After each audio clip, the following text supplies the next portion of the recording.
कपड़े धोने वाली बहू। शादी के पहले से ही विभा को कपड़े धोने का बड़ा शौक था। कभी नल के नीचे तो कभी तालाब के पास। अरे मेरी नीली वाली लुंगी नहीं दिख रही है।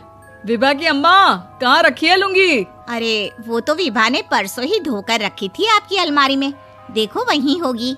वो ना मैंने आज धो दी, मुझे लगा कि गंदी हो गई होगी।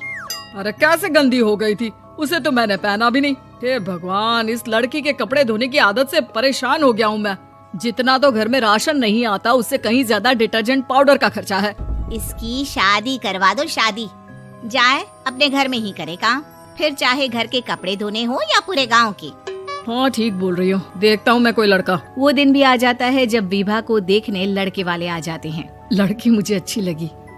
होने वाली सास कहती है, बेटी अगर कुछ पूछना है तो पूछ लो। वैसे तो हमारी लड़की बहुत ही शर्मीली है, जो बोल दो वो मान लेती है, इसे क्या पूछना होगा। अरे कैसी बात कर रही हो माँ, मुझे इन लोगों के घर रहना है, सवाल तो कई है।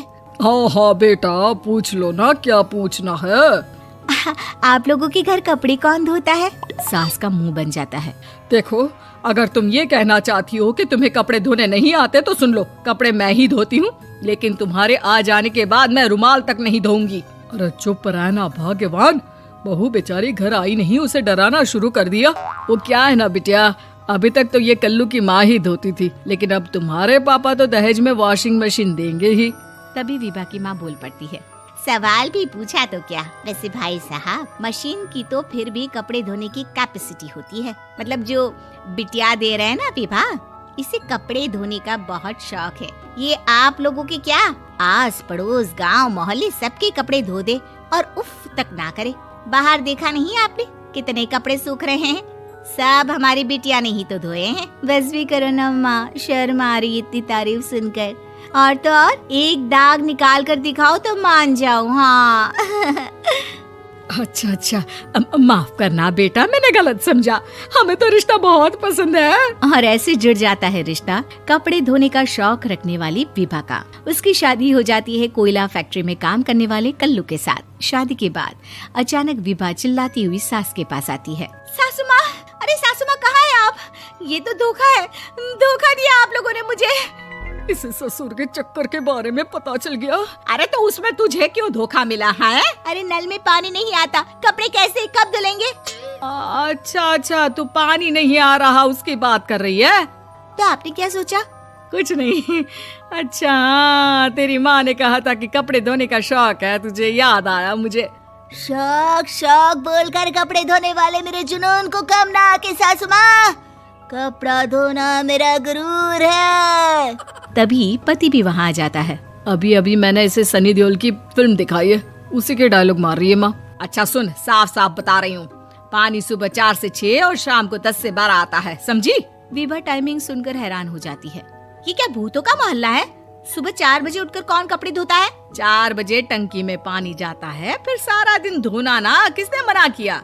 अरे कैसी बात कर रही हैं? 200 लीटर की टंकी में कितने कपड़े धो लूंगी मैं? सुबह ही उठ जाऊंगी मैं। अब क्या था, विभा सुबह 4 से लेकर रात के 12 बजे तक कपड़े ही धोती रहती।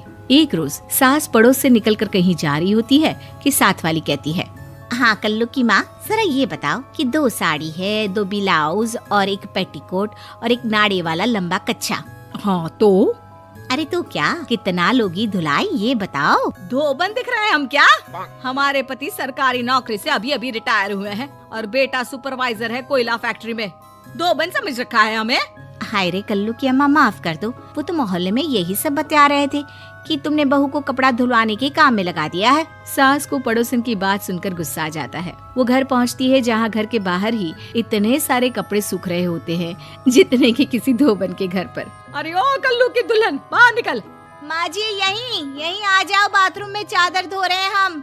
अरे अभी हम धोते हैं, तुमको बाहर निकलो। ये आस पड़ोस वाले बोल रहे हैं कि हम बहू से कपड़े धुलवा कर उसे कपड़ा धोने वाली बना दिए हैं। अरे छोड़ो ना माँ जी, किन लोगों की बातों में आती हो? आस पास के लोगों का तो काम ही होता है कि वो किसी तरह सास बहू को लड़ा दे। बहू सारे घर के कपड़े धोती है, ये क्या कम है? बोलिए। सास को भी लग जाता है कि वो बहू का ये सनकीपन नहीं छुड़वा सकती, इससे अच्छा है कि खुद ही चुप हो जाए। एक रोज सास और बहू मंदिर जाते हैं, जहाँ सास की साड़ी वहाँ खड़ी भीख मांगने वाली से मिलती है। माँ जी क्या बात है, आपकी साड़ी उस भिखारन से कितनी मिल रही है ना?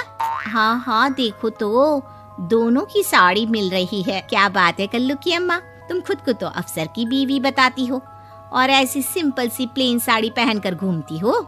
सिंपल और प्लेन नहीं है ये साड़ी। तो क्या सोने के धागे से फूल बने हैं? कुछ भी सासू माँ, कुछ भी। हाँ बने थे इस साड़ी में सोने के धागे से फूल। मेरे पति लेकर आए थे मद्रास से स्पेशली मेरे लिए 10,000 की। ताहे भाई साहब इस भिखारन के लिए भी सेम टू सेम साड़ी लेकर आए होंगे 10,000 की। सास उस वक्त तो कुछ नहीं कहती, लेकिन बहू के साथ घर आती है और अलमारी से एल्बम निकाल कर लाती है। ये साड़ी देख रही है, ये वही साड़ी है जिसे मैंने अभी पहना था। इस साड़ी में ये जो चमकदार फूल दिख रहे हैं ना, ये सोने के धागों से काटे गए हैं। लेकिन तू लोकल वॉशिंग मशीन ब्रश से घिस घिस कर सारे फूलों को निकाल कर साड़ी प्लेन कर दी। मुझे माफ कर दीजिए सासू माँ। और तो और, जब मैंने तुझे तेरी गलती के लिए कुछ नहीं कहा, लेकिन तूने तो सबके सामने मेरा मजाक ही बना दिया। क्यों? बहू को समझ में आ जाता है कि अब से उसका कपड़े धोना बंद।